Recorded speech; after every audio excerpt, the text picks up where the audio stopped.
Good afternoon. I'm Rob Grimes with the IFBTA, and I'm really pleased to do a Meet Our Member, one of the series. And our Meet Our Member is going to be with Chad Leedy, who is the head of strategic accounts and retail compliance for ControlCase, and they're an industry supporter member of the IFBTA. So welcome, Chad. Thanks, Rob. Good to be with you again. You've been around, you know lots of people. You sit next to somebody on a plane, okay? And they're sitting next to you and they disclose to you that they happen to be in the food service industry. And now they tell you, I'm dealing with all this tech. I'm not the tech guy. Maybe I own the company. I got to run operations, but this is just like totally out of hand. What am I going to do? And of course, for me, they always say, which POS should I select? Which I will never give them an answer without, qualifying that. But they do that. But they do say, well, is there any advice? So I have 10 things that I talk about when you're selecting systems. I'm going to guess you have the same thing. So if I sit next to you on a plane and I say, listen, you're an expert in this area, I can't deal with this. What is your basic 4, 5, even 10 items that you would say to them as a rule of thumb they should be thinking about? Well, that's a great question. And I think they probably would be similar to yours.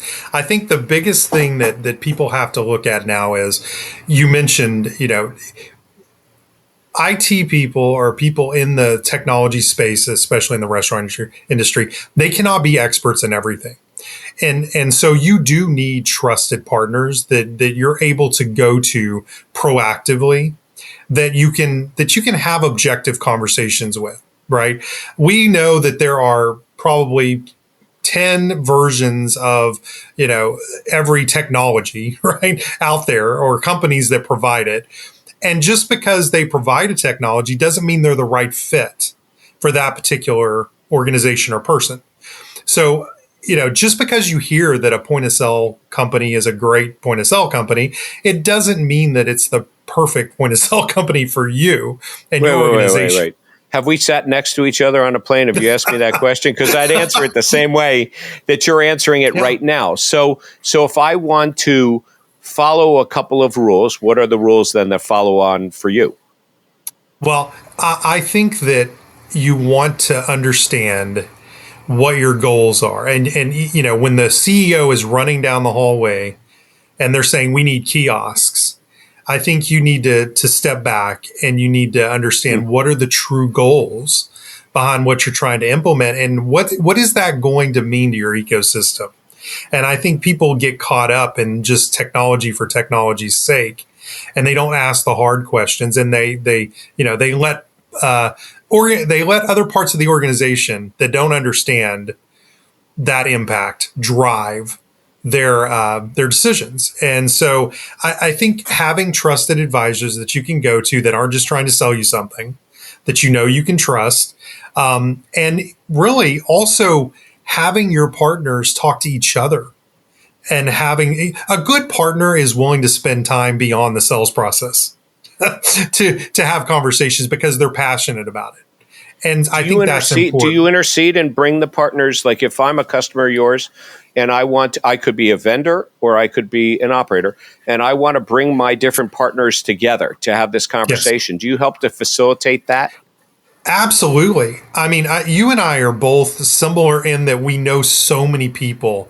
We have such a huge ecosystem of relationships. That's the benefit. Once you get gray hair, that's your biggest benefit, is a lot of people.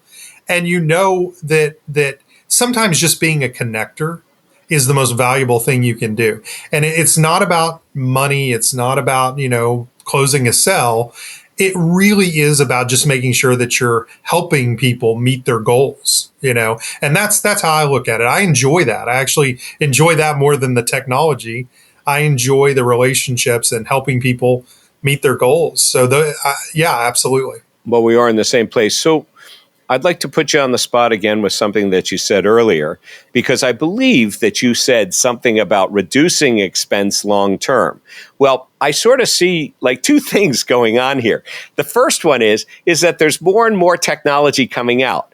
And the more technology we have and the more things we have to integrate to, it seems to me that the way people do their security assessments is going to change in the future. So how does it change? And does change mean that the cost is going to go up, or are there efficiencies to be found in it?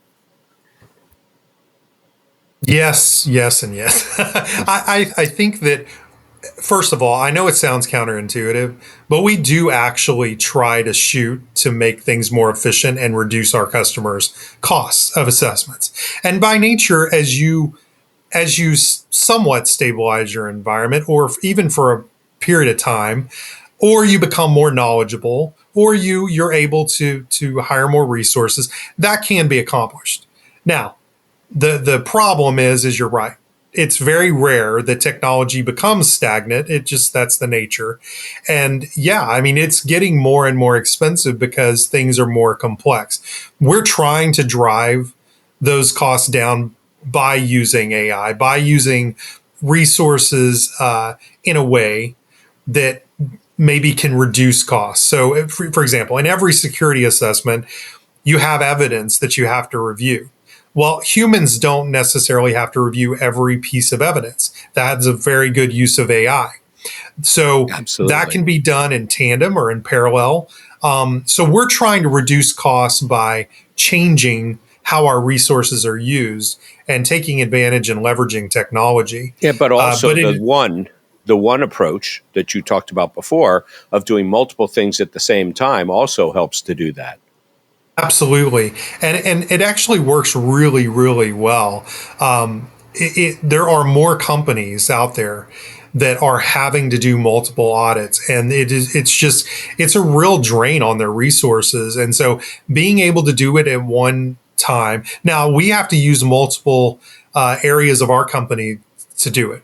Just like them, we have different vertical leads. So SOC is handled by one department, PCI is one department. So we have to bring together these resources, even in our own company.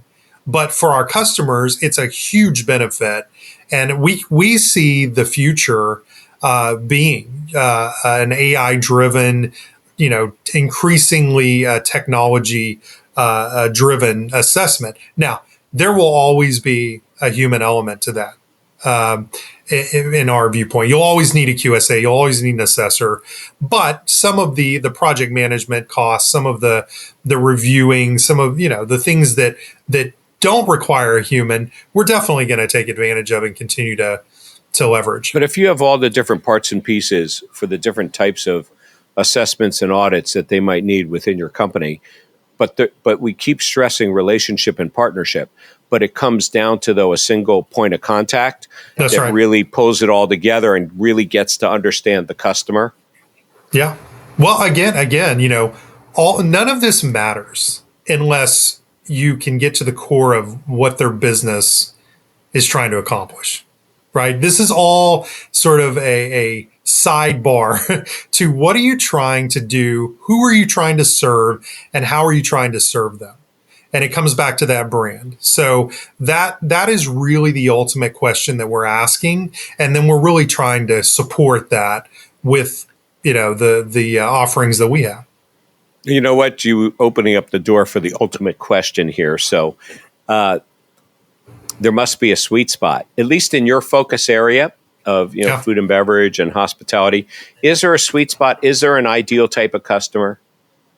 I think that the technology providers are a really good fit for us. I mean, obviously, we have a lot of restaurant customers, but those technology providers that have to perform multiple security audits every year, I think, are great partners for us. I mean, I'm not going to mention them, but there are point of sale companies that we have as customers. We have application customers. We have merchant banks that you would know that are our customers. So all of those are great customers and prospects for us.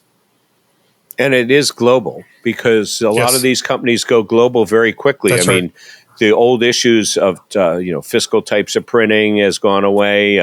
The issues of language has gone away. So it's much easier for a supplier to go global as much as it is for an operator to go global. And with your experience, I would guess that differentiates you as well because transactions are occurring globally and with global customers.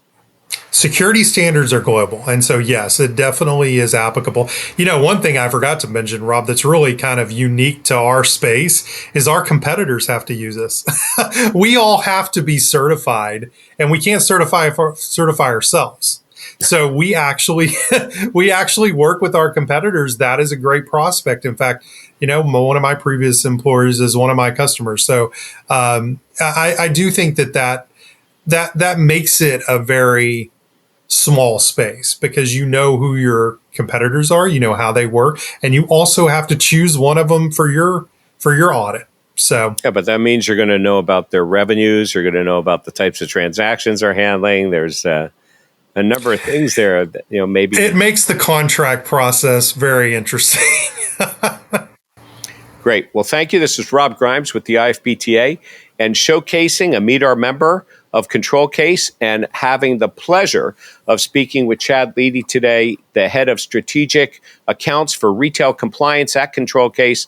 And thank you for joining us. And until next time, have a great day.